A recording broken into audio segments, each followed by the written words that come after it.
नमस्कार। महाराष्ट्र में मराठा आरक्षण के लिए लगातार अनशन से चर्चा में आए मनोज जरांगे अब विधानसभा चुनाव में अपने उम्मीदवार उतारने जा रहे हैं।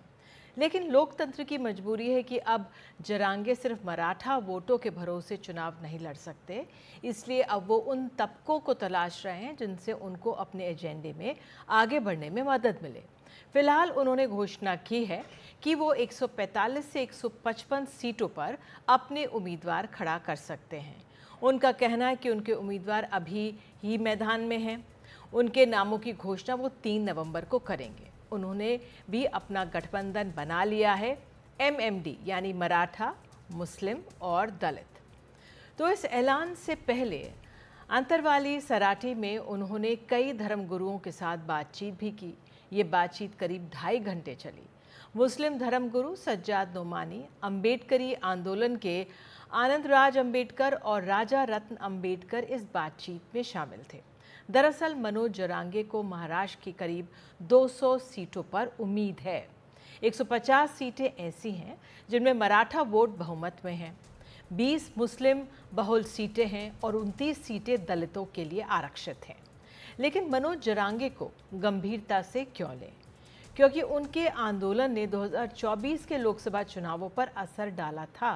माना जा रहा है कि उनके आंदोलन का महायुति को खासा नुकसान हुआ था, खासकर मराठवाड़ा में जहां पर आंदोलन पिट गई थी। तो मराठवाड़ा की 8 लोकसभा सीटों में 7 सीटें महाआघाड़ी को मिली थी, बस 1 सीट महायुति के खाते में गई थी। इन 8 सीटों में कुल 46 विधानसभा क्षेत्र आते हैं। इनमें 32 सीटों पर महाआघाड़ी को बढ़त मिली थी, जबकि 12 सीटों पर महायुति को। लेकिन जरांगे जब खुद चुनाव मैदान में उतर आएंगे तो क्या होगा? ऐसा नहीं है कि उनके आंदोलन से सब खुश थे। उन्हें मराठाओं का समर्थन मिला, लेकिन ओबीसी उनके खिलाफ था। जबकि ये दोनों वो समुदाय हैं जो महाराष्ट्र में सबसे ज़्यादा ताकत रखते हैं। वहाँ ओबीसी वोट 38% है, जबकि मराठा वोट 28% है। मुस्लिम वोट 12% है, एससी वोट 12% है और एसटी वोट 9% है। तो एक नज़र इस पर भी डाल सकते हैं कि 2024 के लोकसभा चुनावों में किस समुदाय ने किस पार्टी को वोट दिए थे। अगड़ी जातियों के 38% वोट महाआघाड़ी को, जबकि 58% वोट महायुति को, 4% वोट अन्य को गए थे। मराठा वोट 39% महाआघाड़ी को गए, 46% महायुति को, 16% अन्य को गए। ओबीसी वोट 39% महाआघाड़ी को गए, 50% महायुति को और 11% अन्य को गए। दलित वोट 46% महाआघाड़ी को, 35% महायुति को और 19% अन्य को। आदिवासी वोट 55% महाआघाड़ी को, 35% महायुति को और 10% अन्य को गए थे। तो क्या वोटों के समीकरण में जरांगे की मौजूदगी कोई बदलाव पैदा करेगी? पहली बात तो यह है कि क्या वाकई उनके पास 150 उम्मीदवार होंगे? अगर वो होंगे भी तो क्या जीतने की स्थिति में होंगे या वो दूसरों को हराने में अपनी भूमिका अदा करेंगे? वे कितने वोट काटेंगे, ये भी बहुत महत्वपूर्ण है। और महायुति के या महागठबंधन के हॉट टॉपिक में आज बहुत सारे सवाल हैं और इसी पर हम चर्चा करेंगे। तो हमारे साथ खास मेहमान जुड़ गए हैं Ravikant Deshmukh ji, political editor, free press journal, Vijay Chormare, वरिष्ठ पत्रकार। आप दोनों को नमस्कार और बहुत बहुत धन्यवाद जुड़ने के लिए। तो पहले अगर विजय चोरमारे जी मैं आप ही के पास आऊँ और आपसे जानना चाहूँ कि कैसे देख रहे हैं जो उन्होंने ऐलान किया कि हमारा गठबंधन होगा, हमारे साथ दलित और मुस्लिम वर्ग भी आएंगे। 2.5 घंटे उनकी बैठक चली जरांगे जी की। आपका क्या आंकलन जब ये खबर आपको मिली? निधि जी, देखिए, मनोज जरांगे का जो आंदोलन रहा उस आंदोलन का खासा प्रभाव लोकसभा चुनाव के दरमियान रहा और महायुति को उसका भारी नुकसान सहना पड़ा। जो मराठवाड़े के आपने बताया जिक्र के 8 में से 7 सीटें जीती। 1 सीट भी अगर उद्धव ठाकरे ने वहाँ अच्छा वो जो एक कैंडिडेट दिया होता, मराठा कैंडिडेट दिया होता, वो औरंगाबाद की सीट भी जीत जाते। मगर वो महाविकास आघाड़ी की तरफ से भूल हुई और वो भी सीट गई।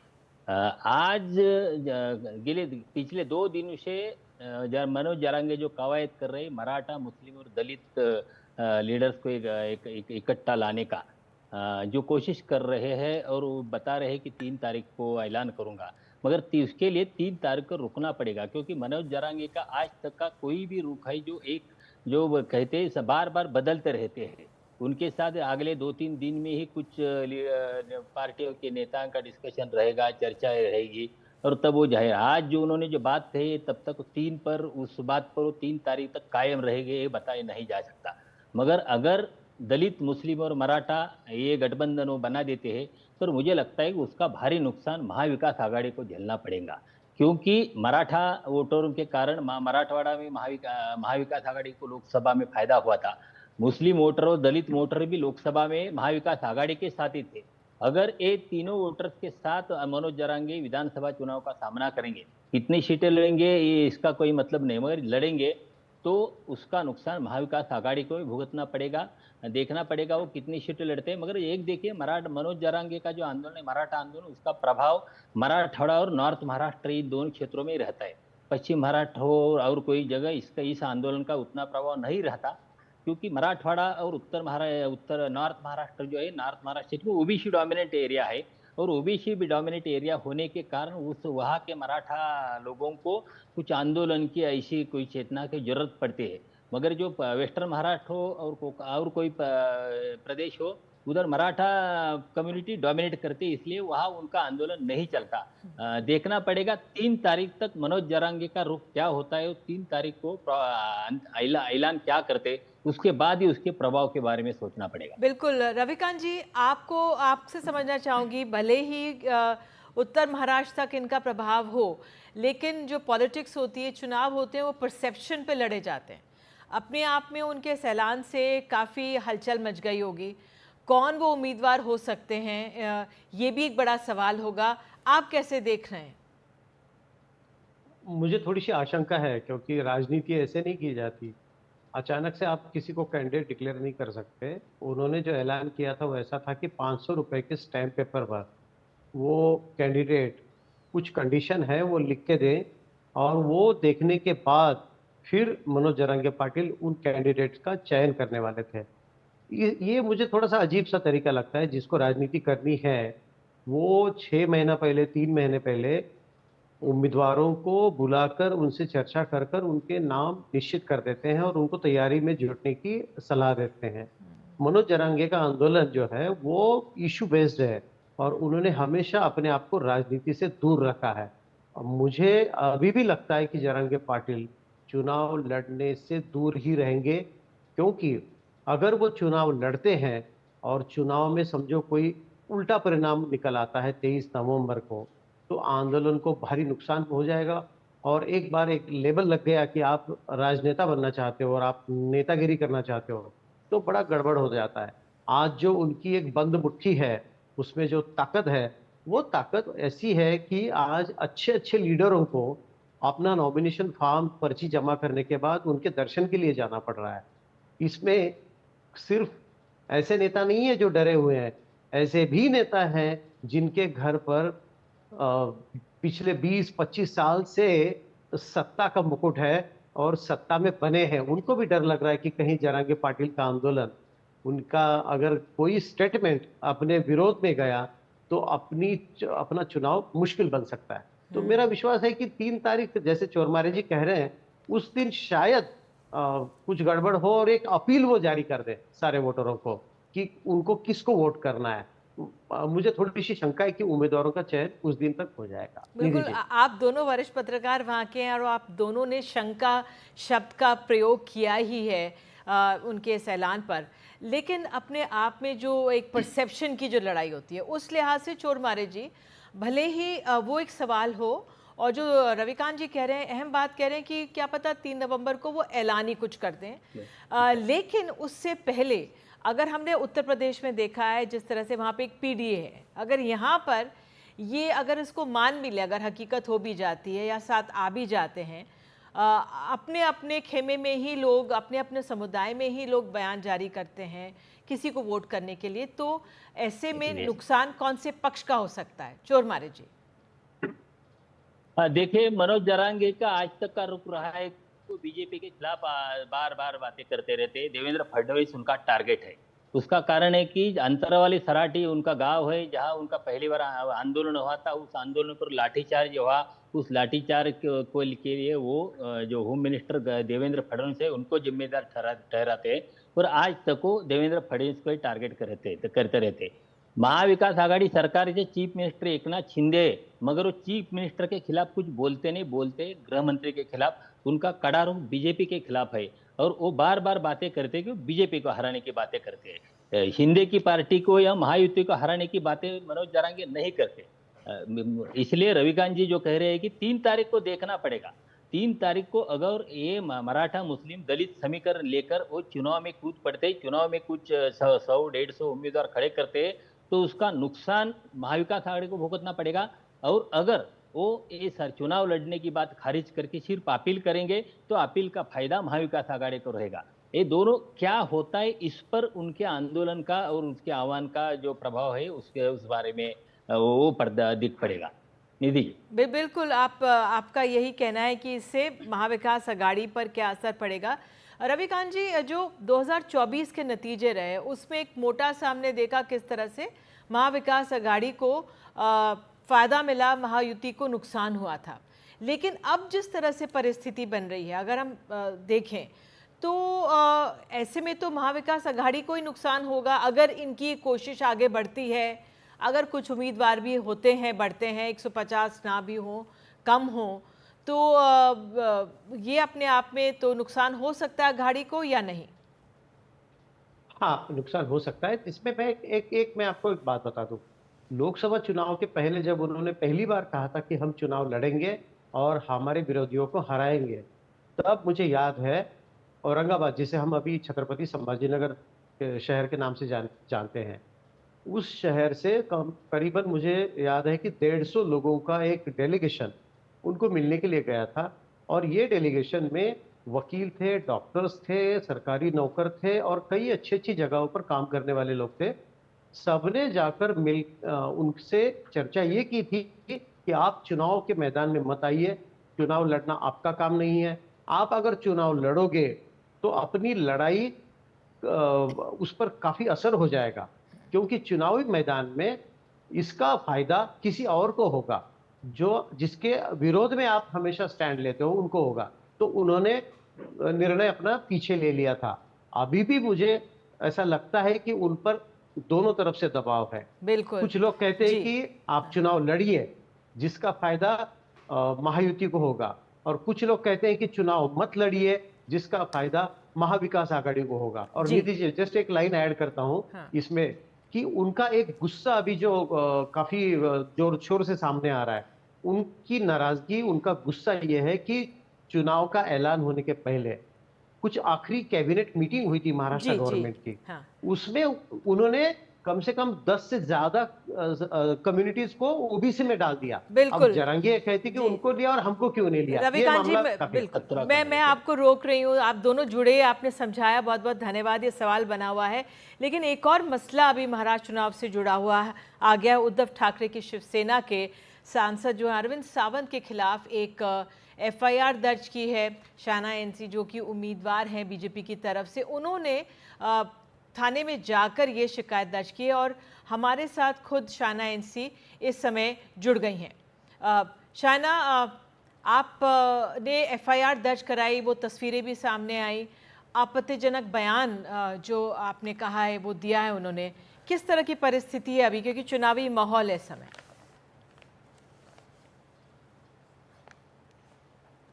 देखिए, सर्वप्रथम तो मैं ये कहूँगी कि निधि जी, बहुत सारे लोग हैं जो राजनीति में बयानबाजी करते हैं, लेकिन एक हद होती है, एक सीमा होती है। अरविंद सावंत ने जो कहा, जहाँ उन्होंने कहा कि मैं एक इम्पोर्टेड माल हूँ, यानी कि ऑब्जेक्टिफिकेशन, उस ऑब्जेक्टिफिकेशन के साथ ऐसे पेश करना कि मैं बाहर से आई हूँ। सर्वप्रथम तो मैं इम्पोर्टेड माल नहीं हूँ, क्योंकि जीवन भर हम दक्षिण मुंबई में ही रहे हैं। मेरा ननिहाल है मुंबा देवी में, जहाँ से माननीय मुख्यमंत्री जी ने मुझे एक मौका दिया है लड़ने के लिए।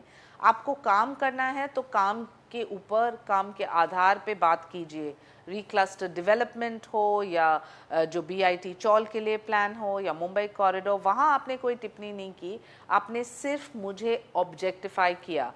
और अरविंद सावंत जी उस पार्टी से आते हैं जहाँ उनके नेतागण हर 2 घंटे संजय राउत जी बयान देते हैं। यहाँ चुप्पी, उद्धव ठाकरे हो, नाना पटोले हो, शरद पवार हो, कहीं भी उनका बयान सुनने में नहीं आ रहा है।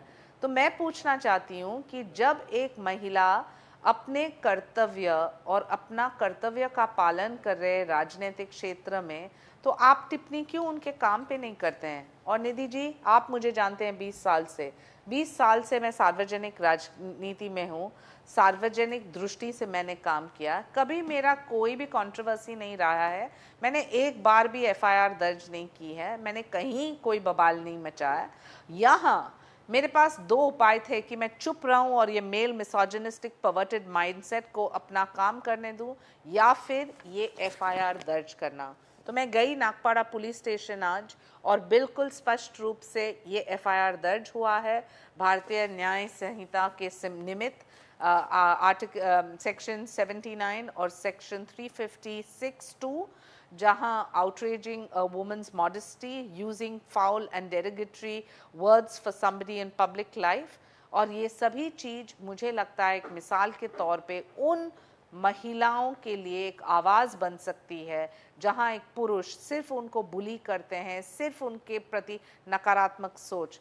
जब अरविंद सावंत ने ये बयान दिया, उनके बगल में मुंबा देवी के MLA खड़े होके हंस रहे थे।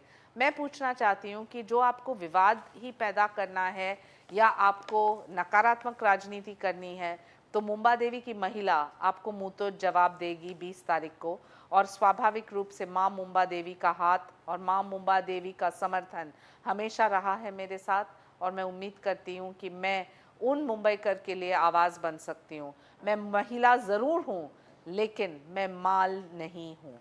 बिल्कुल शाना NC, क्योंकि आप शिवसेना एकनाथ शिंदे पार्टी की तरफ से उम्मीदवार हैं, ये भी कि आपने ये कदम उठाया, आपने FIR दाखिल की, चुनावों में जिस तरह से महिलाओं को के प्रति बयानबाजी होती है तमाम राजनीतिक दलों की तरफ से, आप सभी नेताओं से इस तरह की गुजारिश कहेंगी कि उससे एक संदेश जाएगा कि महिलाओं के लिए आप आपत्तिजनक भाषा का प्रयोग ना करें?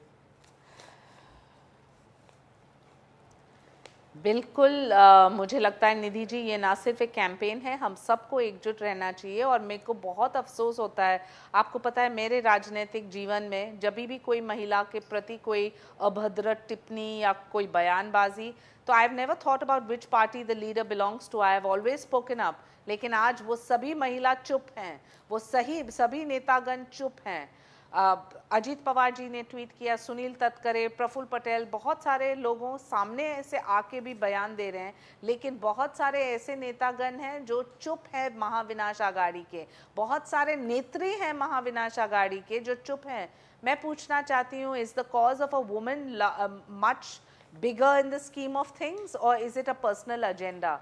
ये वही अरविंद सावंत है जो 2014-2019 के लिए इलेक्शन में हमारा साथ लेके हम प्रचार करते थे उनके लिए, मोदी जी का फोटो इस्तेमाल करके वो जीत के आए। तब हम लाडकी बहन, और हमारे मुख्यमंत्री ने लाडकी बहन के निमित्त इतने सारे महिलाओं को आत्मनिर्भर किया है। यहाँ वो विपक्ष के लोग जिनके पास कोई इशू नहीं, कोई सम्मान का मुद्दा नहीं महिलाओं को लेके, वो ऐसे टिप्पणी करते रहेंगे। तो I think this needs to be looked at very seriously, और माँ मुंबा देवी का आशीर्वाद बना रहे। बिल्कुल शाना, आप जुड़िए हमारे साथ, आपने अपना पक्ष सामने रखा, वाकई में एक संदेश जाना चाहिए जो आपने कदम उठाया कि महिलाओं के खिलाफ अभद्र भाषा या टिप्पणियों का नेतागण चुनावों में प्रयोग ना करें। बहुत बहुत धन्यवाद शायना जुड़ने के लिए, और आप अपना प्रचार जारी रखिए।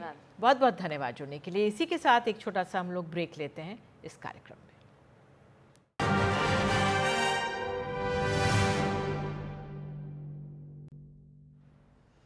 महाराष्ट्र के विधानसभा चुनावों में मुस्लिम समुदाय अपनी काफ़ी कम नुमाइंदगी को लेकर मायूस और नाराज़ है। जिस मुंबई शहर में 20% आबादी मुस्लिम है, जहां कम से कम 10 सीटों पर 25% से ज़्यादा मुस्लिम हैं, वहां कांग्रेस ने बस 4 मुस्लिम उम्मीदवार खड़े किए हैं। एनसीपी अजीत पवार गुट ने 3 और उद्धव गुट और एनसीपी शरद पवार ने एक एक उम्मीदवार। ये सवाल उठ रहा है कि कहीं इसका नुकसान महाअघाड़ी को तो नहीं उठाना पड़ेगा।